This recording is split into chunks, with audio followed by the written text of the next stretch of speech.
Mga kapatid, ang humilya po ngayong araw ng Martes pong ito ay hango po sa babasahin kong ito.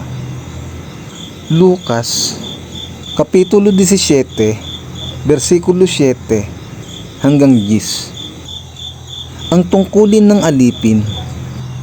Sino sa inyo ang magsasabi sa kanyang aliping kagagaling sa pag-aararo o pagpapastol ng mga tupa sa bukid, halika at kumain ka na? Hindi ba't ang sasabihin ninyo ay paghanda mo ako ng hapunan? Magbihis ka at pagsilbihan mo ako habang ako'y kumakain. Pagkakain ko, saka ka kumain. Pinasasalamatan ba ng amo ang kanyang alipin dahil sinusunod siya nito? Ganoon din naman kayo. Kapag nagawa ninyo ang lahat ng iniuutos sa inyo, sabihin ninyo, kami mga aliping walang kabuluhan. Tumutupad lamang kami sa aming tungkulin.